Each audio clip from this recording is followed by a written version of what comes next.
28 अक्टूबर सन 2023 को रात्रि ठीक 1:05 पर एक अद्भुत खगोलीय घटना घटित होने जा रही है। वो होगा खंडग्रास चंद्र ग्रहण। इसका प्रभाव आपके अपने वृषभ राशि के अनुसार ये ठीक इनका प्रभाव आपके द्वादश भाव पर हो रहा है। माना जाता है द्वादश भाव कहीं न कहीं हमारे खर्चे और हानि को भी प्रदर्शित करता है। समझने का प्रयास करते हैं कि आपके किस प्रकार से हानि और खर्चे को आप रोक पाएंगे, इसी ग्रहण काल को भी आप शुभ बना पाएंगे, इस पर हम चर्चा करने जा रहे हैं। इसके पहले हम समझ लेते हैं, सीधे आप चलिए इस चार्ट पर, जहाँ पर हमने एक चार्ट बनाया है, एक मैप बनाया है। ये चंद्रमा, जब हमारे ग्रह जो सूर्य और चंद्रमा के मध्य पर जब पृथ्वी स्थापित हो जाते हैं, पृथ्वी आ जाते हैं, उस स्थिति में चंद्रमा पर पूर्ण रूप से सूर्य का प्रकाश नहीं पड़ पाता। इसी स्थिति को चंद्र ग्रहण की स्थिति मानी जाती है और यह हमेशा पूर्णिमासी के दिन ही यह घटित होती है। इस हिसाब से इसका जो घनत्व होगा, इसका जो मान होगा, वो मात्र 13% होगा। फिर भी ये पूरे संपूर्ण भारत में दृश्य व मान्य होगा। इसके अलावा संपूर्ण एशिया में, ऑस्ट्रेलिया में, अमेरिका, कनाडा और हिंद महासागर, प्रशांत महासागर, समस्त जापान इत्यादि क्षेत्रों पर इसे देखा जा सकता है और इनके प्रभाव भी प्रभावी रहेंगे। अब ये इसका जो प्रारंभ होगा सूतक काल, इस पर ध्यान दीजिएगा। सूतक काल प्रारंभ हो जाएगा ठीक 28 तारीख के ही सायंकाल 4:05 का वो समय होगा जिस समय पर सूतक काल प्रारंभ हो जाएगा। माना जाता है यदि हम बालक, वृद्ध और रोगी नहीं हैं तो इस सूतक काल में कोई खान पान पर हमें विशेष परहेज रखने की आवश्यकता है। कोई विशेष नाखून नहीं काटना चाहिए, बाल नहीं बनवाना चाहिए। इन सब का हमें सतर्कता पूर्वक ध्यान रखने की आवश्यकता होगी।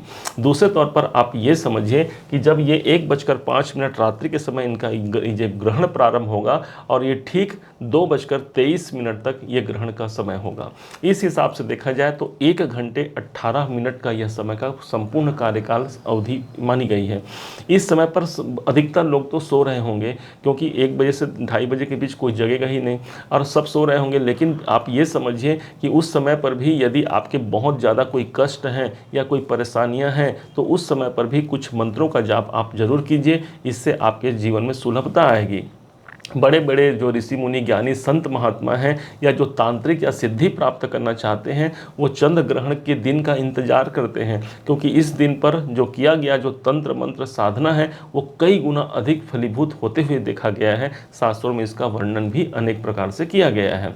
अब ध्यान से समझते हैं आपके वृषभ राशि के जीवन पर इस चंद्र ग्रहण का विस्तृत रूप से क्या प्रभाव पड़ेगा।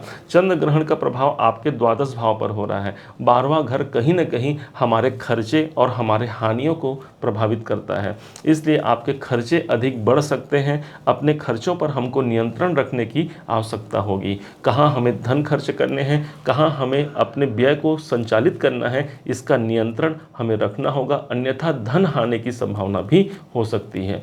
दूसरे तौर पर द्वादश भाव ही वो स्थान हो गया जो हमारे चिकित्सालय संबंधी व्यय को भी प्रदर्शित करता है। इसलिए यदि हॉस्पिटल से जुड़ा कोई कार्य है या फिर ऐसा अपने आप को ध्यान रखेंगे तो ये व्यय नहीं होगा, लेकिन हॉस्पिटल संबंधी व्यय भी हो सकती हैं।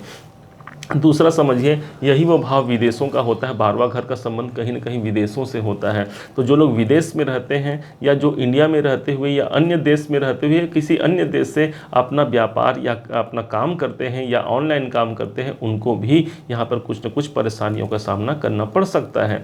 अब भाई ये योग कब तक रहेगा, तो ध्यान दीजिएगा। ये योग चूँकि हमने कहा 13% का घनत्व है, इस हिसाब से इनका प्रभाव कम से कम 7 दिनों तक तो रहेगा ही। तो 7 दिनों तक अपने खर्चों पर, अपने हानियों पर नियंत्रण रखना है, देखना है, समझना है कहाँ क्या कुछ करना है।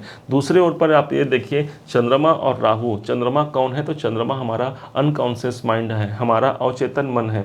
और राहु कौन है, तो राहु को माना जाता है ऑब्जर्वेशन। इस टाइम पर आपके जो मन में मस्तिष्क में कुछ चीज़ प्राप्त करने की अनुभूति होगी। कैसे मैं अपने जीवन को बेहतर बना पाऊँ, अपने खर्चों पर नियंत्रण कर पाऊँ, एक अच्छा मान सकते हैं। क्यों, क्योंकि 12वें घर पर जब ये योग बनता है तो व्यक्ति के 6 सेंस काम करते हैं, जो छठी इंद्रियां होती हैं वो भी इस समय पर प्रभावी हो जाती हैं। तो ये एडवांटेज तो जरूर मिलेंगे। इसी समय पर कोई बेहतर प्रयास के लिए आप अग्रसित हो सकते हैं।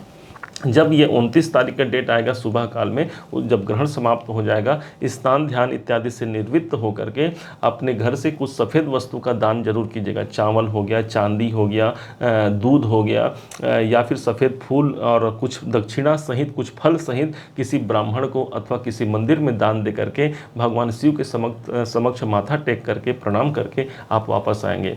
यदि आपसे बन पड़ता है तो ग्रहण काल में महामृत्युंजय का मंत्र जाप बहुत अनुकूल बताया गया है, गुरु मंत्रों का जाप बहुत अनुकूल बताया गया है। इसके अलावा आप चंद्रमा से जनित ये कोई परेशानी आपके जन्म पत्रिका में है या चंद्र ग्रहण योग का प्रभाव आपकी जन्म पत्रिका में है, तो चंद्रमा का जाप भी आपके लिए सदैव हितकारी और मंगलकारी होगा। दोनों ही ग्रहों की युति है, कहीं ना कहीं खर्च हानि को प्रदर्शित करती है। इसलिए इस समय पर आपको चाहिए कि दूध का स्नान भगवान शिव जी को जरूर कराएं। जब चंद्र ग्रहण समाप्त हो जाए तो अगले 1 हफ्ते तक नियमित शंकर जी पर, शिवलिंग पर दूध अर्पण जरूर करें। इससे भगवान शिव की कृपा मिलेगी और आपके जीवन उन्नति की ओर अग्रसित होंगे। उम्मीद है आप सबने इसे समझा है, आप सबने इसे जाना है। यदि आपने इसे समझा है, जाना है, मेरे समझाने का प्रयास यदि आपको सार्थक लगा हो, मेरे समझाने का तरीका यदि आपको सार्थक लगा हो, तो अपना प्यार भरा लाइक और कमेंट करना कभी मत भूलिएगा। और हाँ, यदि अभी तक आपने चैनल को सब्सक्राइब नहीं किया है, सब्सक्राइब भी कीजिएगा। पुनः एक बार फिर आप सभी का दिवस बहुत मंगलमय हो, इन्हीं शुभकामनाओं के साथ। ओम नमः शिवाय।